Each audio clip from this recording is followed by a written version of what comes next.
Já não perdi essa conversa aqui. Ó, Show. eu tô aqui com o professor Isidro, Show. aqui da UFABC. Por favor, se apresente. Sou o Isidro, professor da FABC, desenvolvo pesquisas na área de computação, ensino de programação, ensino de computação, games, na verdade é mais voltado para desenvolvimento de game engines, então um negócio um pouco mais baixo nível, mas né? é uma parte muito interessante, muito boa para o mercado. Principalmente Sim. o mercado brasileiro que não tem as próprias engines ainda. Exato, e a gente tem um monte de dificuldades em relação a isso que a gente pode depois discutir aos poucos. Bora lá. Isso aí a gente pode marcar um outro dia para conversar, porque eu gosto muito desse assunto. Tem muita coisa para falar. Vamos lá. Tudo bem se mantiver com a tela apagada e ele continua gravando? Continua. Depois eu edito. Então, vamos voltar para o assunto que você falou. Você falou que a tecnologia ela influencia só a parte digital. É que geralmente quando você fala em tecnologia, o público já induz que você está pensando em jogo digital. Induzindo, sim, mas eu conversei esses dias com foi um contato que eu consegui lá dentro da Big, e a empresa dele, que era uma produtora de jogos digitais, de jogos de RTS, que ele estava tentando produzir um jogo RTS brasileiro.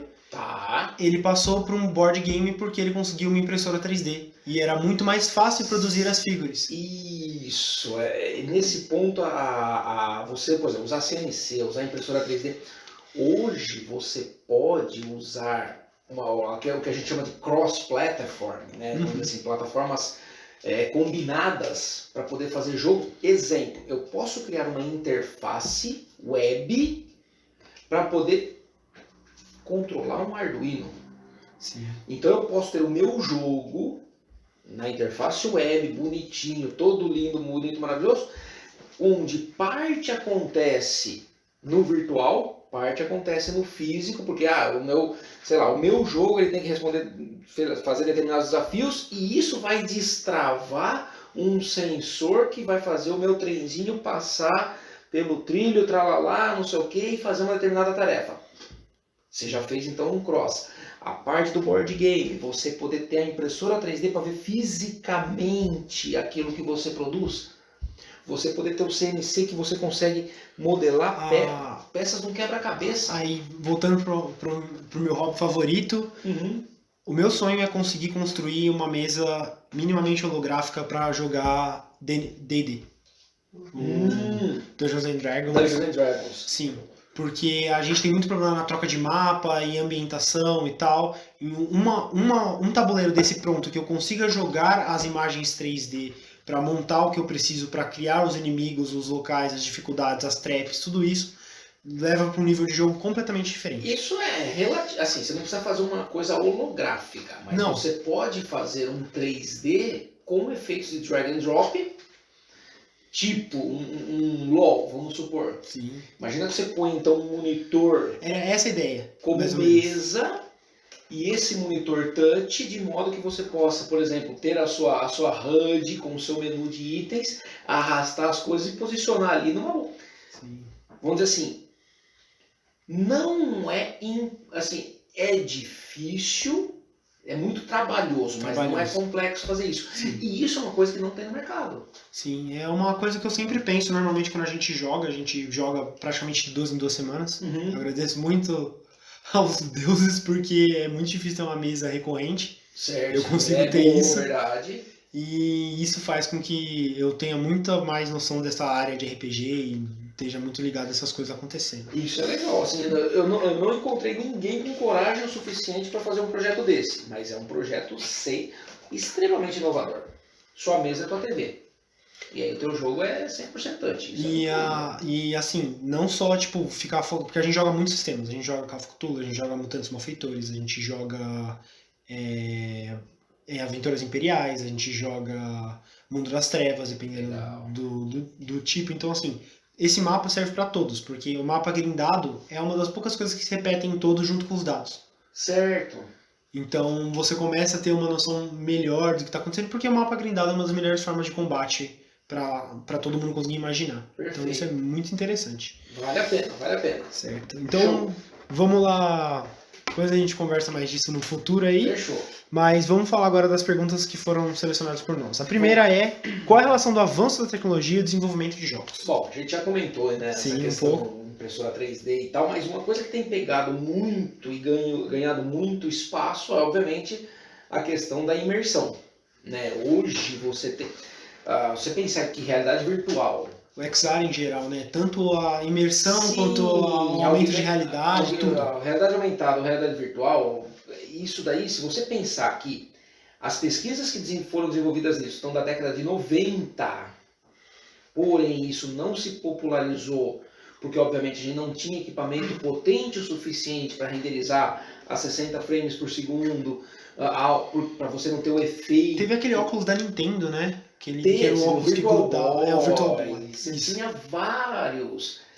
Mas assim, realidade virtual é uma coisa que está pegando muito, está ganhando muito espaço, não só para jogos, mas para várias outras aplicações.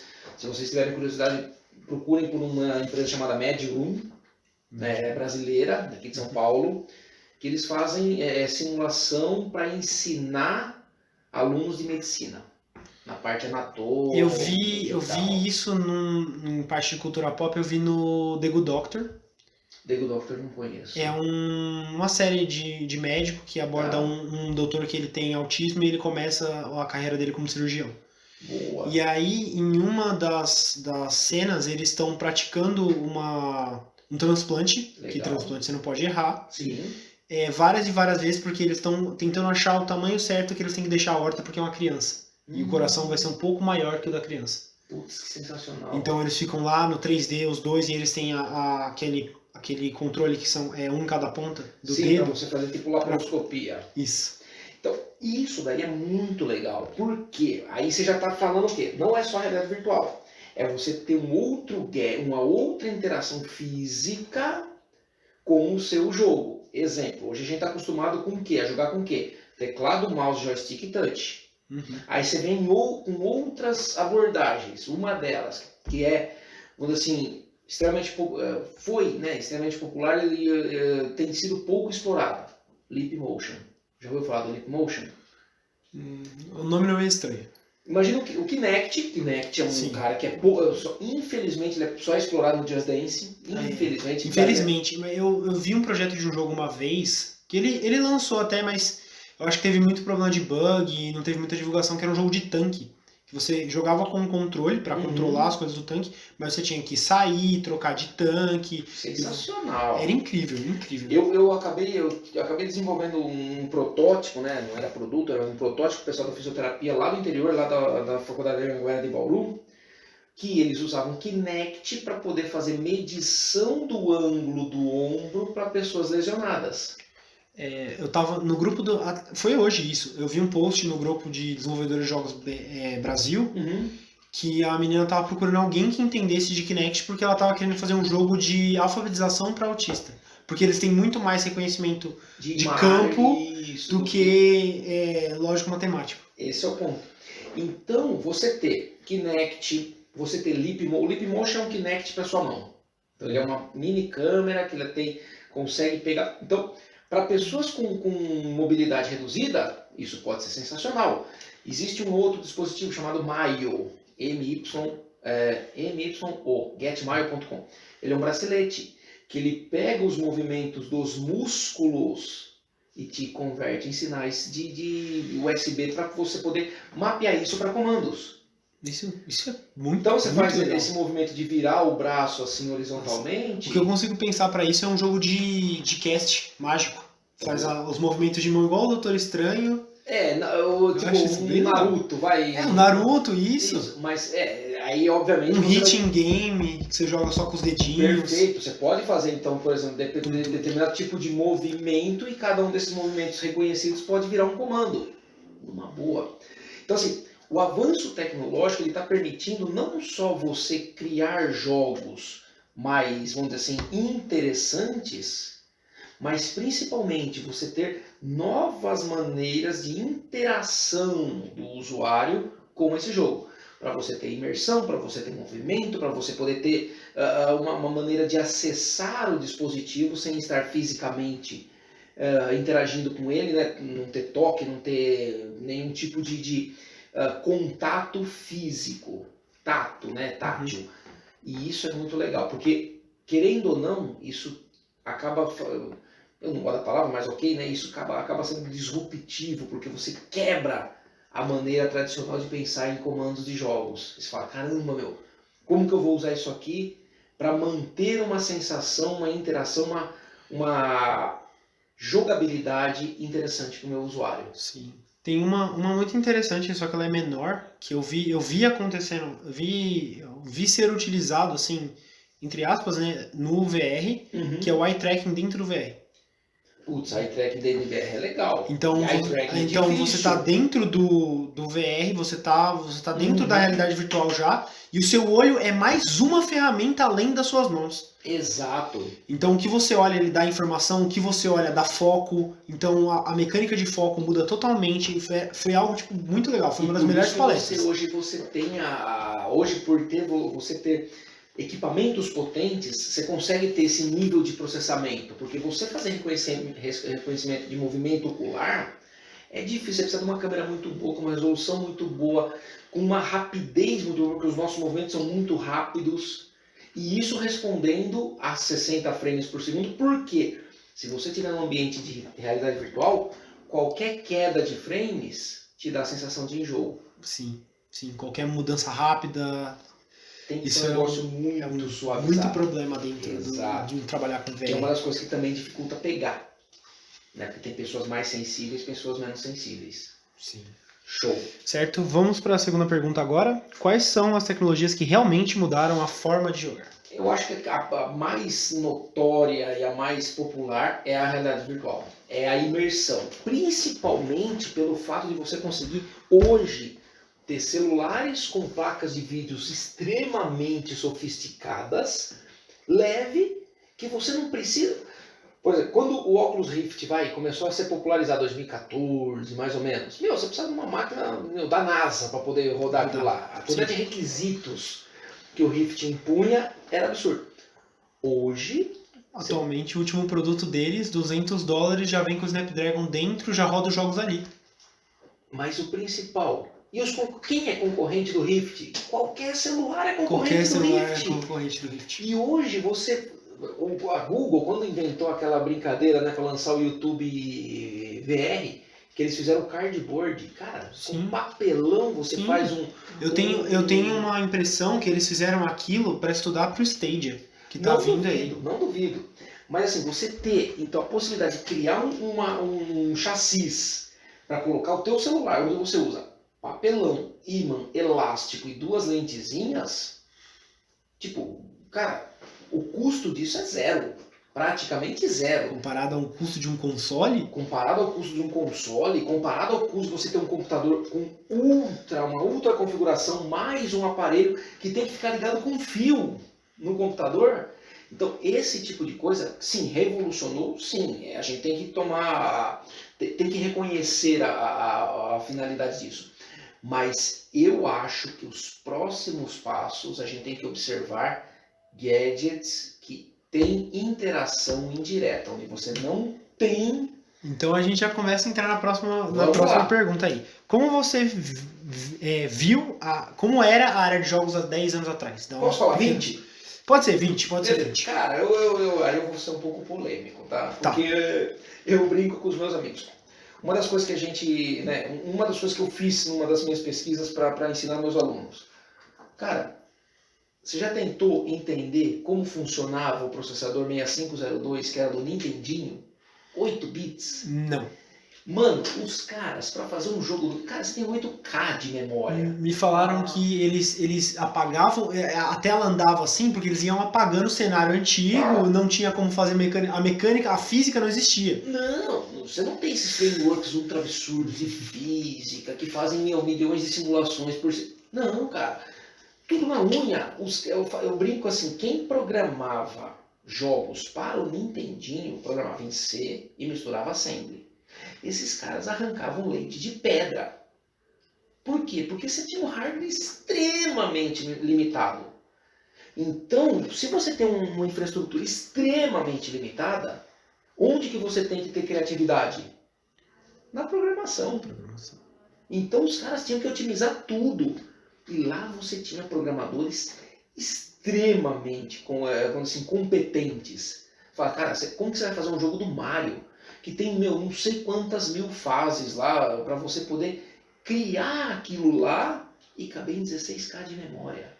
Sprites, que os caras tinham que decompor sprite nas mínimas partes, porque você tinha lá uma limitação da página de memória do registrador, sei lá, cara, mano, não é possível. E aí a paleta de cor, que você tinha um valor que indicava uma paleta com 8 itens, que o bit daquele item indicava a cor da paleta. Você fala, por que tudo isso? Porque você tem pouca coisa. Hoje, você tem o quê? Sobra de equipamento. Então você consegue fazer jogos hoje que são praticamente filmes. Sim. Que você controla o personagem do seu filme. Se você pegar, por exemplo, o Homem-Aranha do PlayStation 4, sim.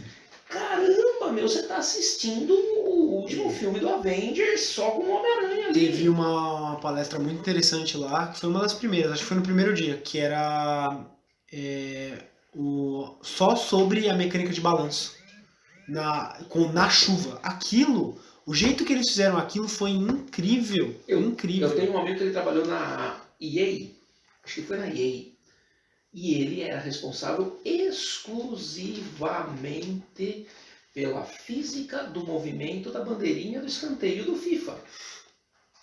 Você fala assim, cara, que nível de preciosismo é esse? Sim, sobra hardware. O hardware está sobrando, velho. Então eu posso me dar ao luxo de ter, se o vento venha com um vetor nessa direção, eu vou fazer a bandeirinha bater desse jeito ou do outro jeito. Pô, mas ninguém vai reparar na bandeirinha do escanteio.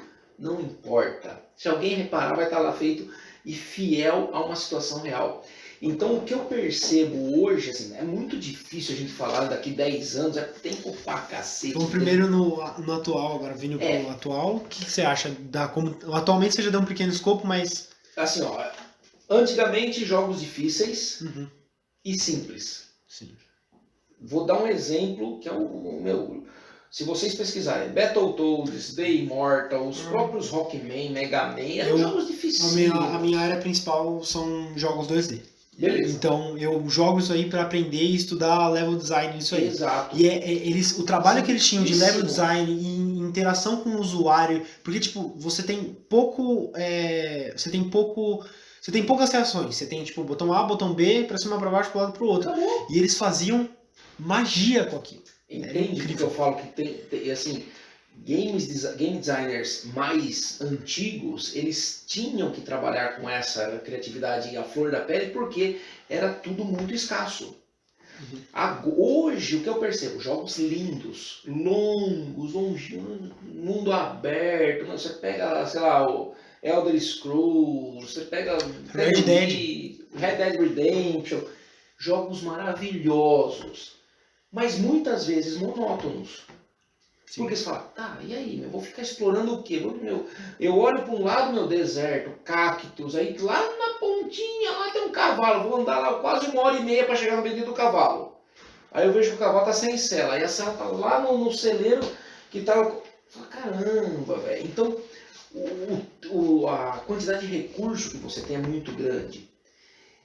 E também é uma característica, acho que própria da geração.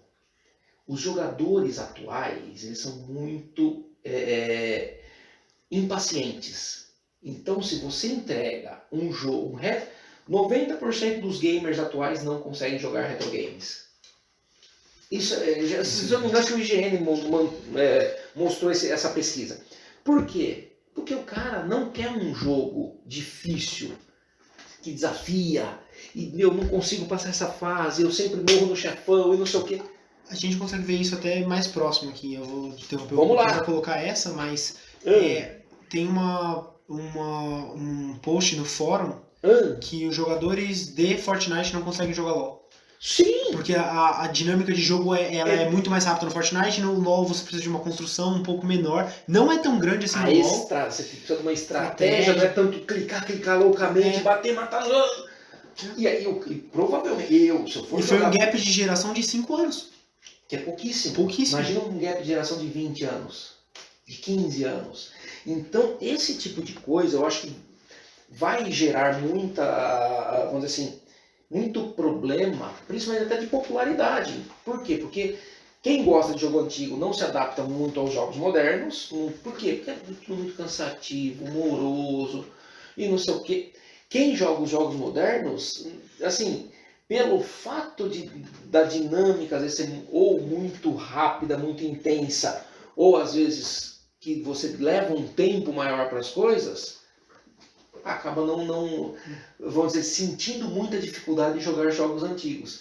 Então, hoje, se eu parar para analisar friamente jogos antigos e jogos novos, eu acho que assim, quem joga hoje sempre tem que começar a resgatar um pouquinho da essência.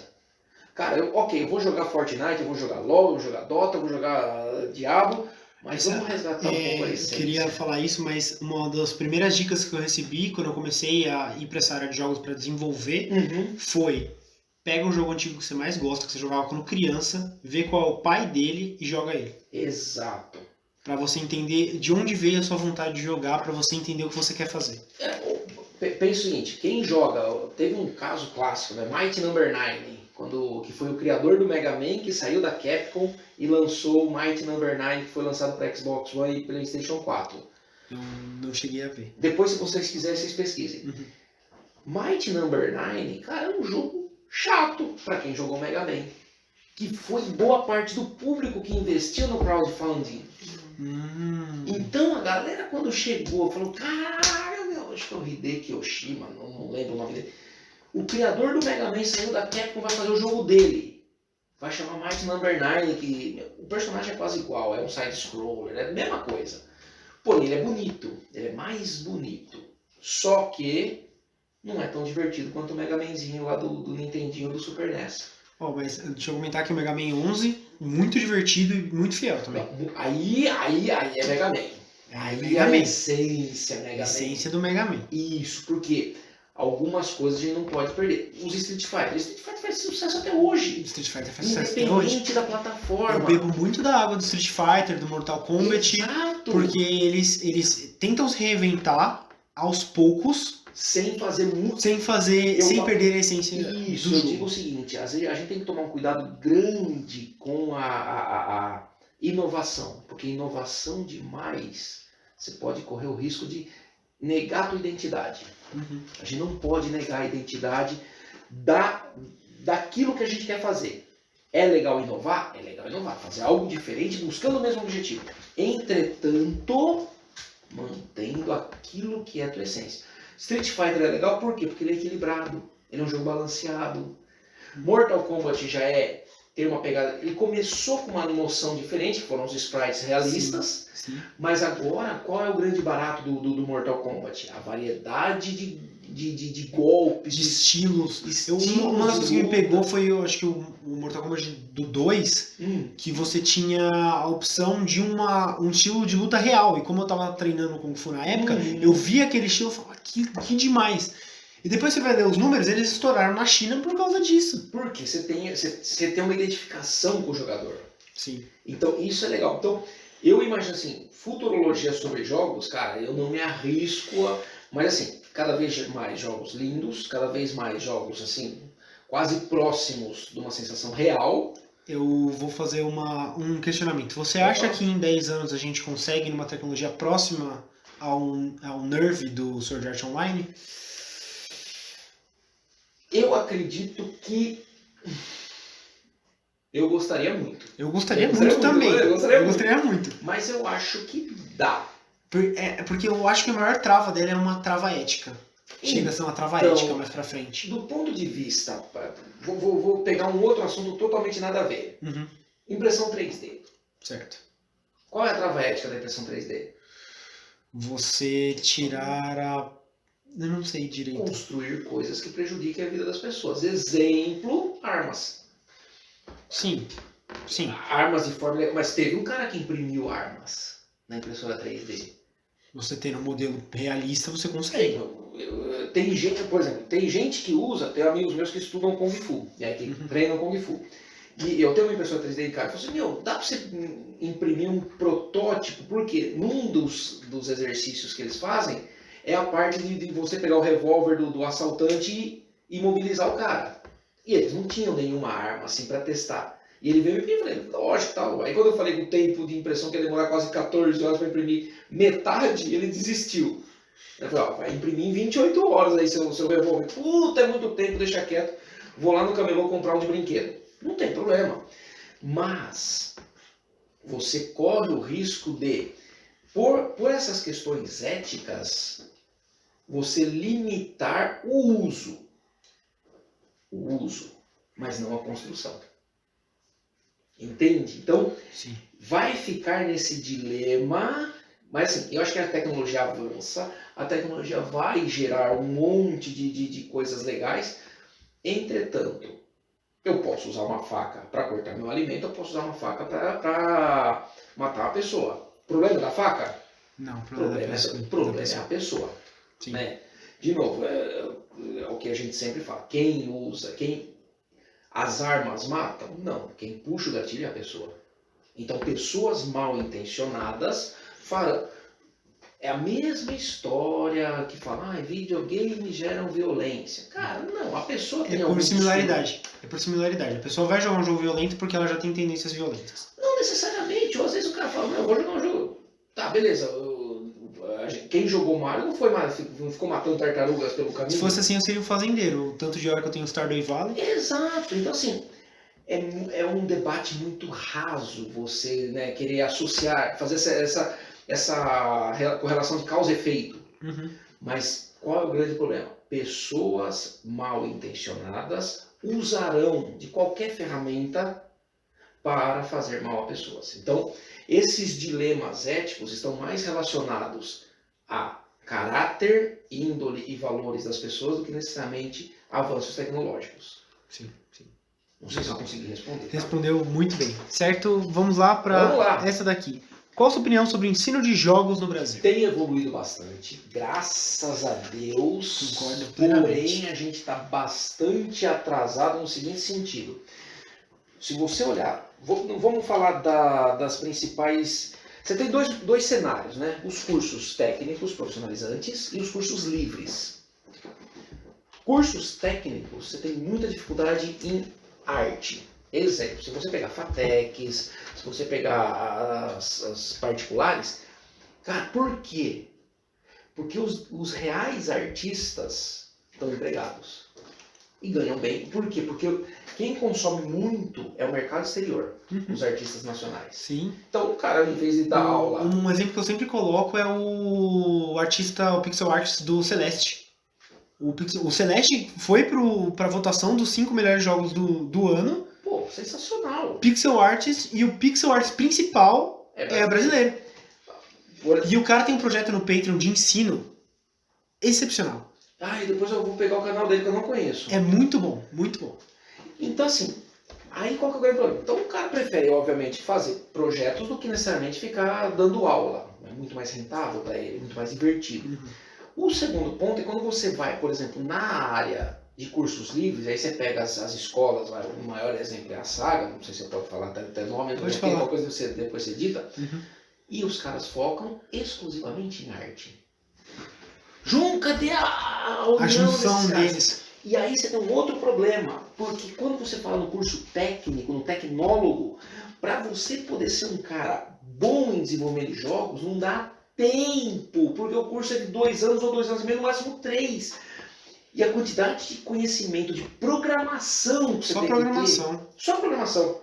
Cara, algoritmos, estrutura de dados, a parte de cálculo vetorial, álgebra linear, a parte de matemática, física aplicada. Física aplicada a jogos, Física aplicada a jogos, que é um negócio dificílimo. Aqui na disciplina de jogos, abrindo um pequeno parênteses, eu falo para os caras, a gente pode usar Unity ou pode fazer na mão. Eu sempre falo para vamos fazer na mão. Porque o aluno de ciência da computação, ele não tem a obrigação de ser um game designer.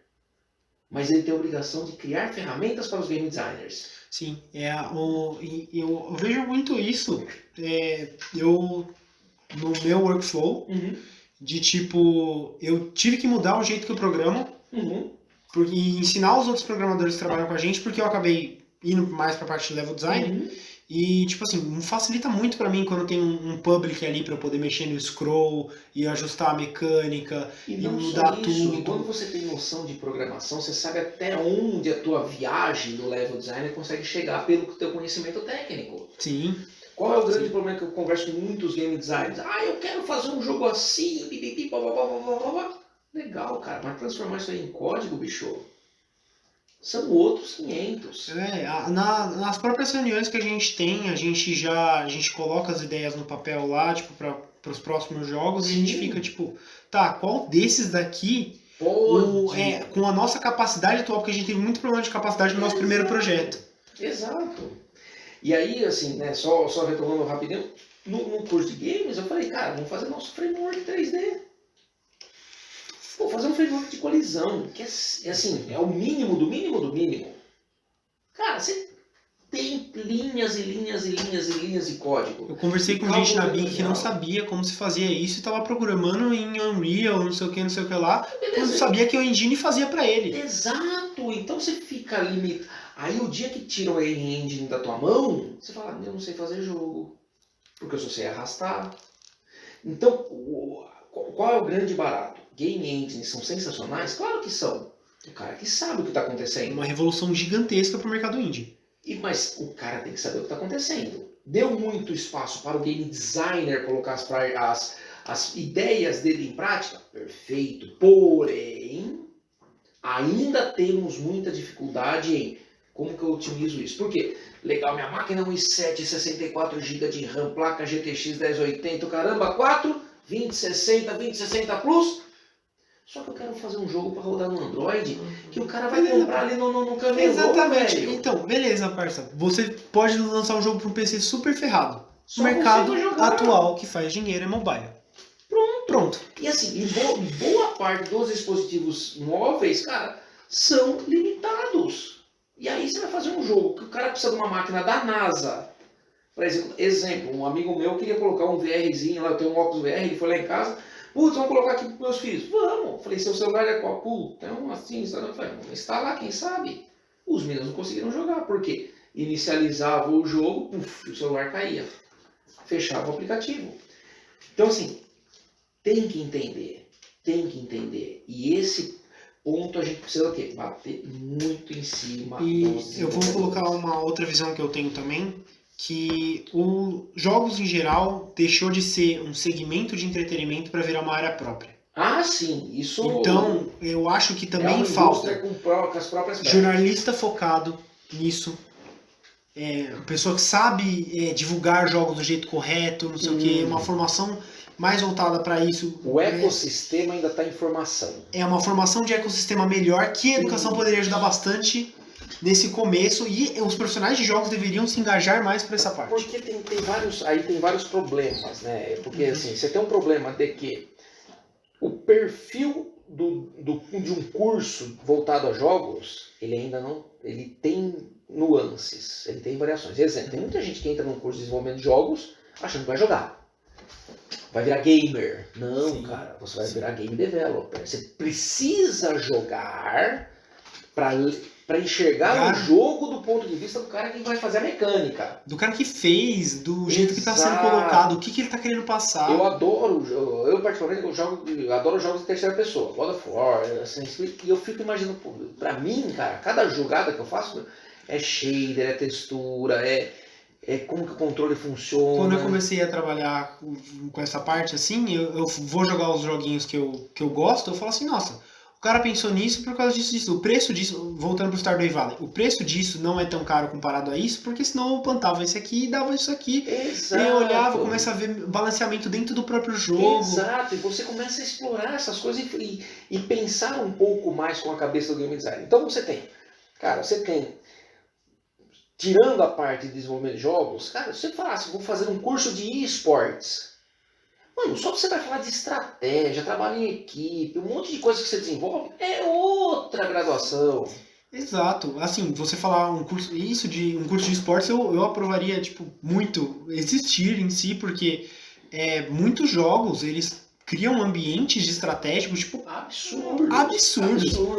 O League é um, o Counter-Strike é outro gigantesco. Sim. O Dota nem se fala, a quantidade de mecânica que tem do Dota nem os caras conseguem explorar. Sim, né? Se você perguntar para os desenvolvedores, eles vão saber metade do que tem disponível.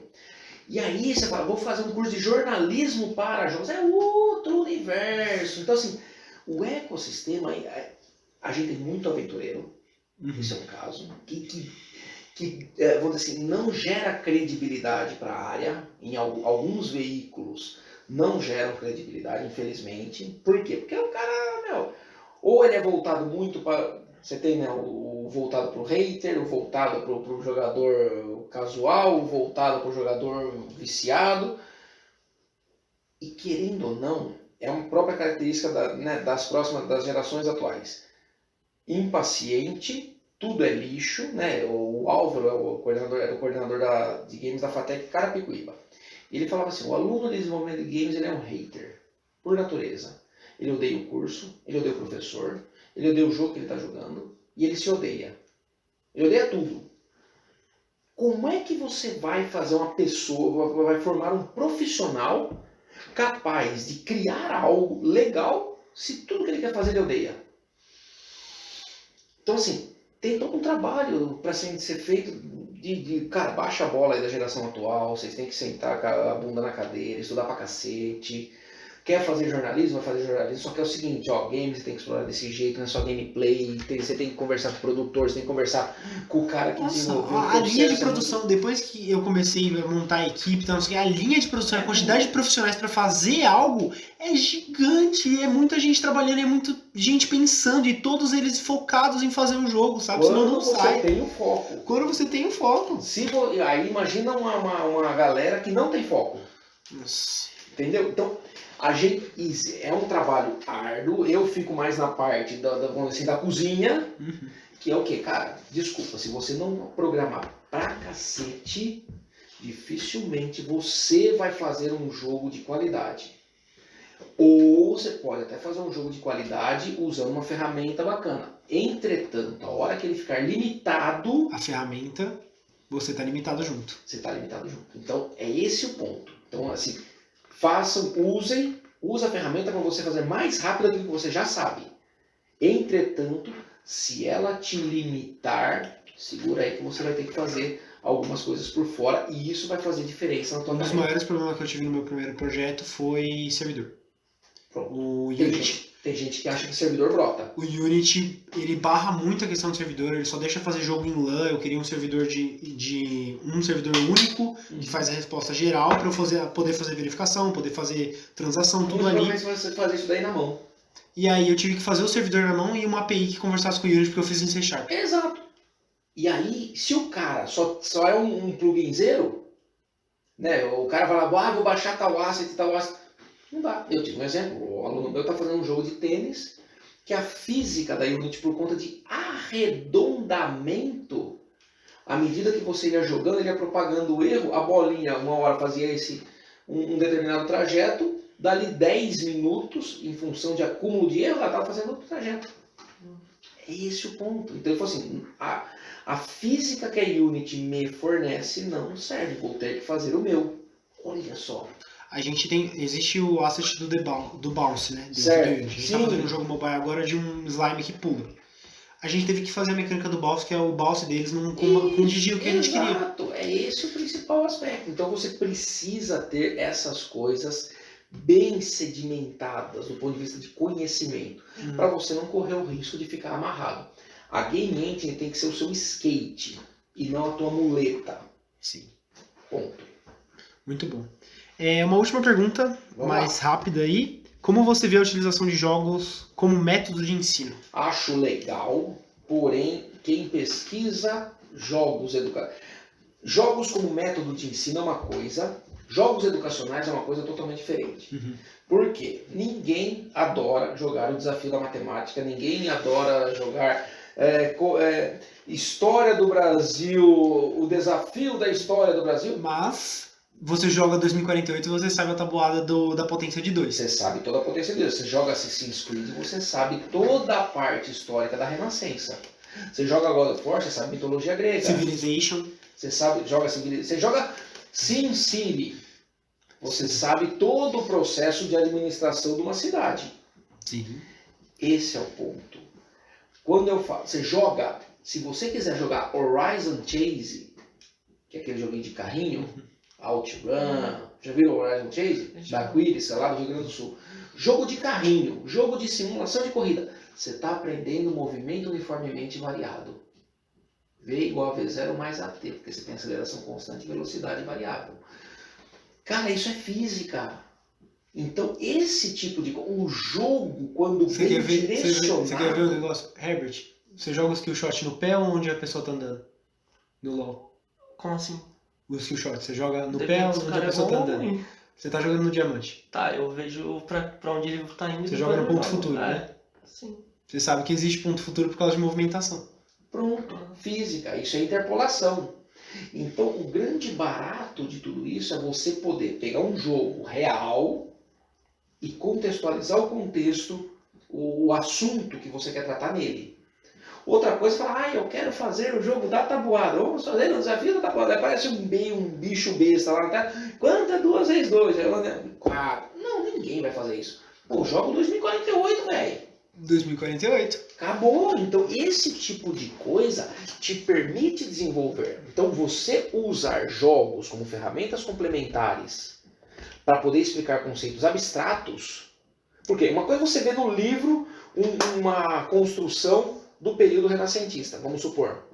Outra coisa é se você botar uma cena do jogo do Assassin's Creed e falar assim, ó, tá vendo esse prédio aqui, que o Ezio tá lá em cima dele, agora ele vai pular. Então, dá um bico na cidade, velho. Pá, congela a tela. Exato. Porra, mano, você olha a riqueza de detalhes. Teve uma vez um cara que fez uma reportagem, ele pegava as cenas do Assassin's Creed e ia nos locais históricos, e ele punha a cena do tablet assim e a paisagem real. Cara, idêntico. Imagina o trabalho de pesquisa histórica que o pessoal da Ubisoft fez. Sim, eles são muito bons nisso, muito bons. Entendeu? Então, jogos como ferramentas para ensinar, sou totalmente a favor. Jogos educativos eu quero que quebrem todos. Ponto. Eu acho que nesse aspecto também. eu acho que os jogos atualmente eles têm que dar uma melhorada em questão de tipo, eu não sou só algo de entretenimento mais. Eu trago cargas às pessoas que me jogam. Entretanto, então eu tenho que tem entender. que ser sutil. Tem que ser sutil, exato. Sutil.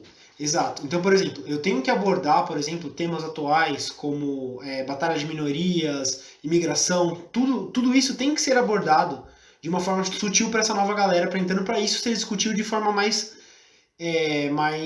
não goela abaixo. Mas não goela abaixo. Não então goela... você coloca um personagem que tem esse problema. E você interagiu com ele, você faz a sidequest dele, é uma sidequest muito bem trabalhada, você entende tudo o que está acontecendo. Mas isso não perde a essência do jogo. Não perde a essência do jogo. Você continua se divertindo, a mecânica principal ainda tá ali. Problema. Às vezes as pessoas se perdem nessa tipo de coisa, que é a minha grande crítica. Cara, não. Você não tem que ficar levantando tal bandeira. Cara, seu jogo, o principal aspecto é entretenimento. Você quer passar algumas outras mensagens complementares? Perfeito. Porém... Não esquece que você ainda é entretenimento. A essência. A gente falou da essência lá atrás. Sim. Não perca a tua essência. Porque senão seu jogo perde a razão de ser. Sim. Exato. É isso. Então assim, vamos pensar. God of War. Cara, você tá matando monstros, você tá matando um monte de... Cara, mas você tem uma carga de mitologia grega. Você fala, putz, Zeus, cara. Eu nunca imaginava que Zeus fosse ser um cara monstruoso. Loki, Thor agora, Exato. Os vikings agora, toda a cultura viking, são coisas diferentes que estão trazendo agora. Por exemplo, cara, Homem-Aranha, eu tô lá em Manhattan, velho. Eu nunca viajei. Eu não sei se você já ouviu sobre o Dandara. Dandara não. É um jogo similar ao God of War, ele é no mesmo estilo. Certo. E de mitologia brasileira, um jogo brasileiro. Ah, que entrou no top 100. Sim! O Dandara. Eu nunca joguei, verdade. O Dandara, ele seria o que a gente precisa para trazer a cultura brasileira pro mundo. Pronto. E ele tá lá entre os 100 melhores do mundo. Entendeu? E esse é o principal aspecto. Por quê? Porque você traz essa carga de contexto.